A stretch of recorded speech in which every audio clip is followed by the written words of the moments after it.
Seja muito bem-vindo novamente. Nessa primeira aula, nós vamos falar de conceitos que você precisa saber. O primeiro deles é a de inovação, que é uma introdução de novidade ou aperfeiçoamento no ambiente produtivo e social que resulte em novos produtos, serviços ou processos, ou que compreenda a agregação de novas funcionalidades ou características a produtos, serviços ou processos já existentes, que possa resultar em melhorias e em efetivo ganho de qualidade ou desempenho. Na verdade, a gente sempre tem que pensar que nem tudo que é novo inova. Então, a inovação, ela sempre ocorre no mercado, ela vai ocorrer lá fora. Nós, dentro das nossas instituições, nós somos agentes de inovação. Então, vamos pegar um exemplo, por exemplo, de um ferro, de passar roupa. Acho que ninguém nunca usou esse ferro, mas na verdade esse ferro hoje ele virou vintage, inclusive está sendo vendido. Mas para quem não tem energia e tem fogão a lenha, está excelente. Eu não sei se ele teve, mas ele foi uma grande inovação. Bom, aqui nós temos um outro ferro de passar roupa. Ele é elétrico, então já teve uma grande melhora e a gente poderia usar nas nossas casas sem precisar da brasa do fogão de lenha. Mas isso não era o suficiente. Nós temos aqui um ferro que agora é todo moderno, com, vamos aí dizer, o vapor e tudo mais. Então, quer dizer, isso é uma outra inovação. E por que eu estou falando sempre de inovação? Porque, na verdade, se eu não tivesse quem usasse esses ferros, eu não teria uma inovação. Ele chegaria no mercado, ninguém compraria, então ele não agrega valor. Uma vez que não agrega valor, ele não é uma inovação. Então, nós temos um outro caso, por exemplo, olha bem que bacana esse ferro para viagem. Então ele já é um ferro também que tem vapor e tudo mais, mas ele é efetivamente para que a gente possa viajar e possa caber na mala e esse ferro cabe na palma da tua mão.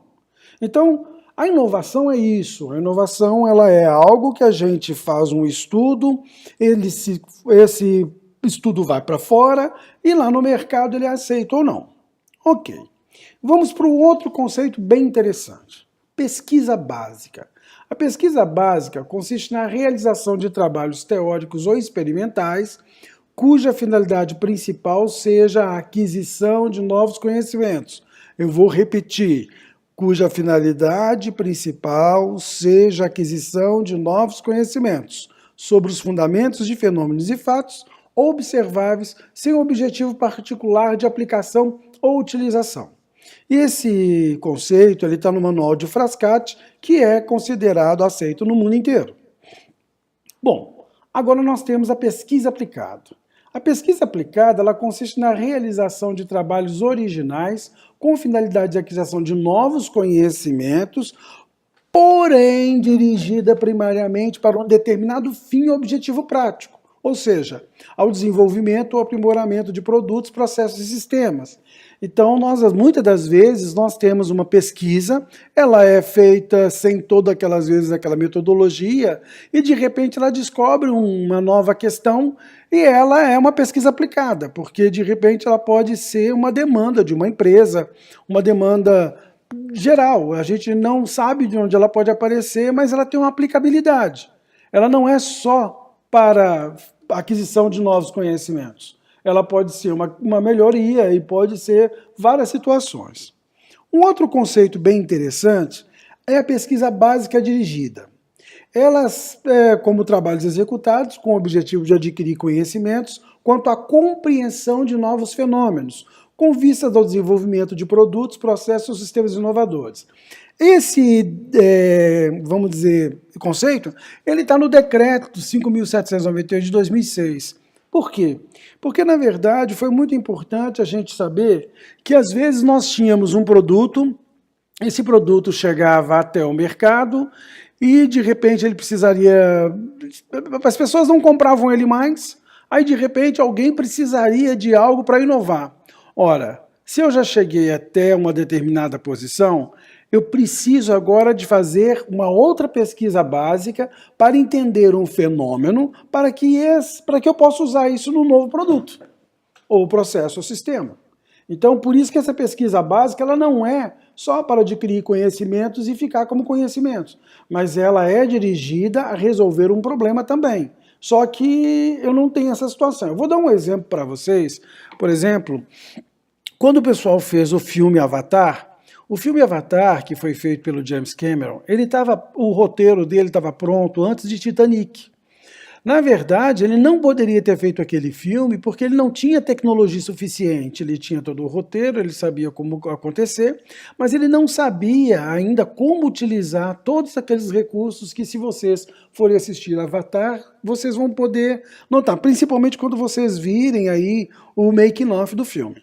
Tá bom? Então aí vocês vão entender mais o que é a pesquisa aplicada dirigida, ou seja, eu tenho que resolver um problema para poder ir mais adiante. Ok.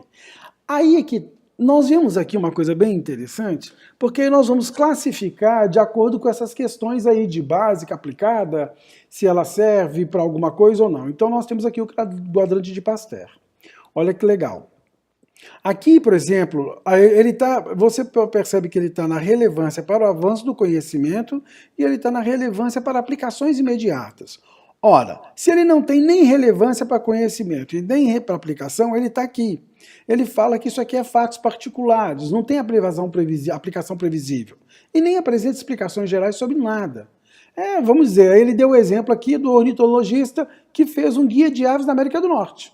Ou seja, ele catalogou os pássaros, colocou no livro, mas isso aí não teve novamente de conhecimento ou aplicação imediata, e tudo bem. O Niels Bohr, por exemplo, ele já tinha uma relevância para avanço de conhecimento.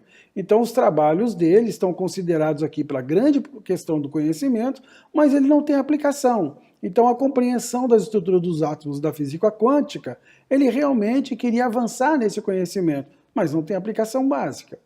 Quando você pega Thomas Edison aqui no quarto quadrante, você vê que ele não tem relevância de avanço do conhecimento, mas ele tem aplicação imediata. Ou seja, ele já utilizou algo que já havia feito numa questão aí de, vamos dizer, de pesquisa básica, e ele tentou fazer isso e colocou. Então você pode perceber aqui que ele registrou mais de 2.000 patentes. Ele criou, entre outros, o fonógrafo e a luz elétrica. Então, na verdade, ele criou uma aplicação, por exemplo, da eletricidade. A eletricidade se transformando em som e a eletricidade se transformando em luz elétrica. Então, até então, isso ele já tinha os conhecimentos, mas aplicou. No caso de Pasteur é bastante interessante porque vocês percebem que nós temos aqui tanto a relevância para o avanço do conhecimento quanto para aplicações imediatas. Ou seja, Louis Pasteur, ele fez o estudo, ele queria, para que ele, vamos dizer, aqui, ele não queria prevenção de interação de produtos. Então o que ele fez? Ele precisou de compreender os processos microbiológicos com impactos práticos. Então lembra que eu falei naquela pesquisa básica, quando de repente você chega num local, você precisa de estudar um pouco mais para avançar? Então, no caso do Louis Pasteur, é isso que ele fez. Por isso que a gente chama esse quadrante de Pasteur, e ele é bem interessante para que você possa bem compreender aí a questão de pesquisa básica aplicada, com relevância ou não. Ok. Bom, agora eu vou falar um pouco o que é uma instituição científica, tecnológica e de inovação. Na verdade, muita gente fala ICT, ICT, né? Mas não sabe o que significa.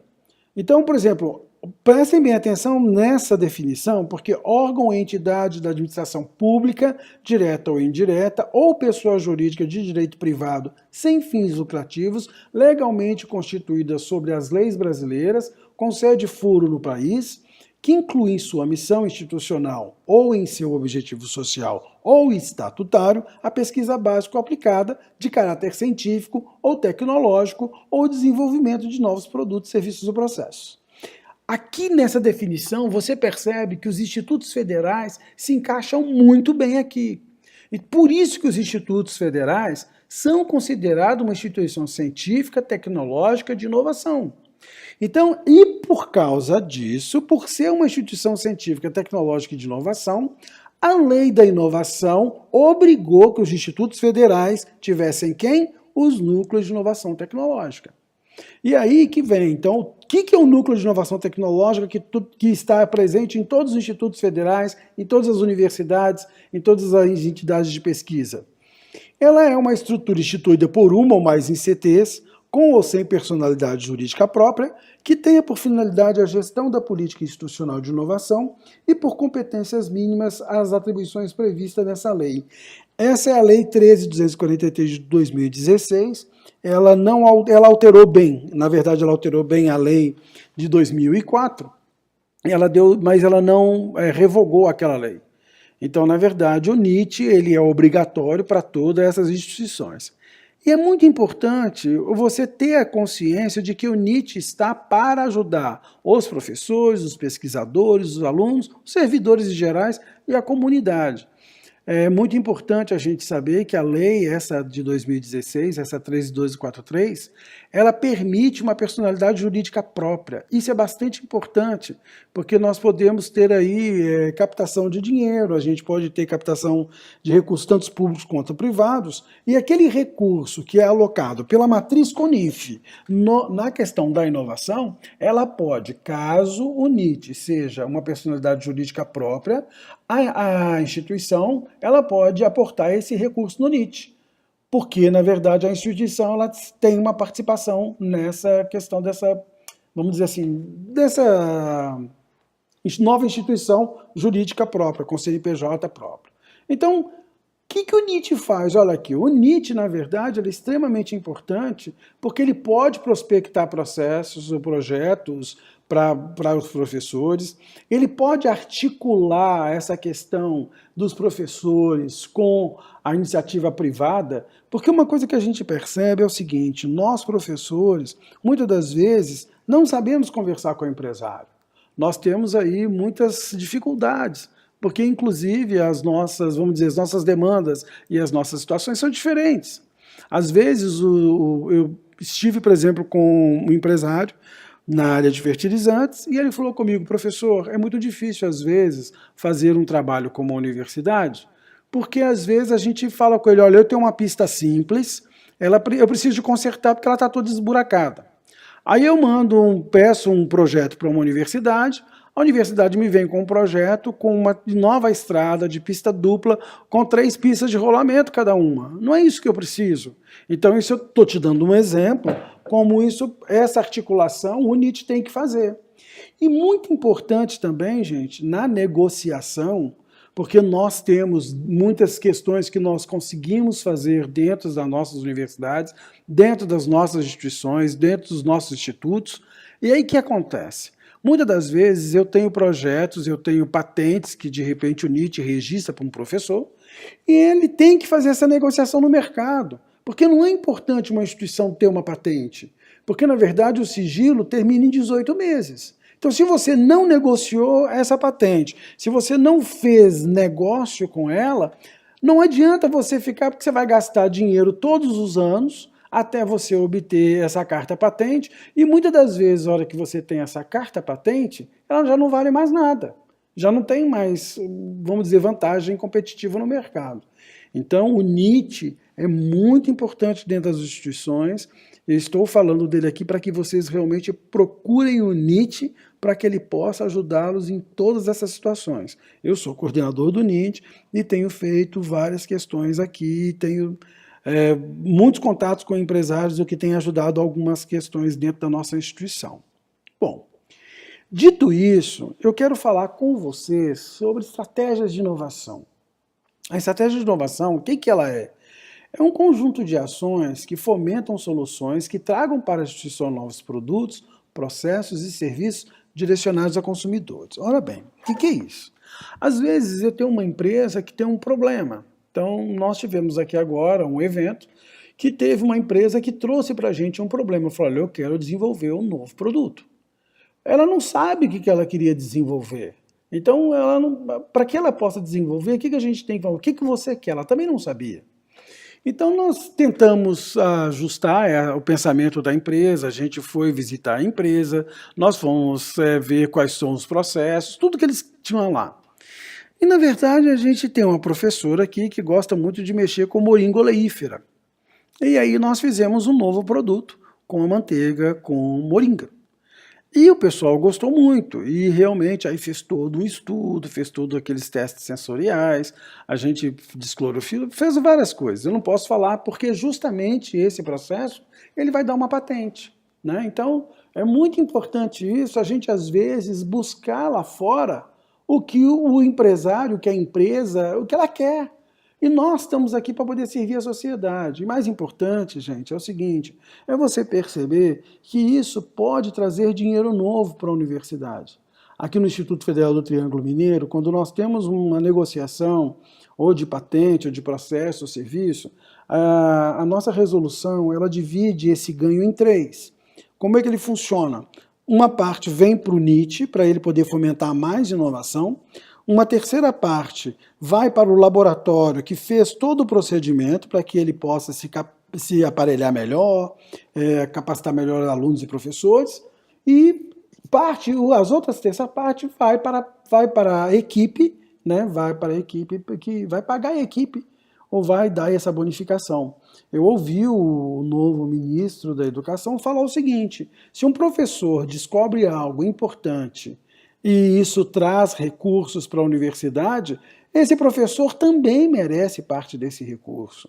Né? Então, eu vejo isso com muito bons olhos, e a nossa universidade é bastante, desculpem, nosso instituto, ele é muito importante para que nós possamos adquirir essa maneira de trazer recursos. Né?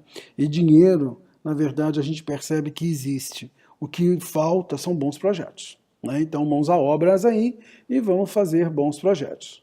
Ok. Mas aí nós temos alguns passos para estabelecer uma estratégia de inovação. Ela não é feita aleatória. Então, a primeira coisa, nós temos que identificar a inovação. De novo, eu vou falar aqui para a verdade. Identificar a inovação significa isso aqui dá alguma coisa para o mercado, isso agrega valor ao mercado, eu vou ter gente comprando esse produto, ou esse processo, ou esse serviço, então eu preciso identificar a inovação. Eu já vi colegas que já depositaram patentes e fizeram uma chamada pública, e essa chamada pública foi vazia, porque ninguém se interessou na invenção dele.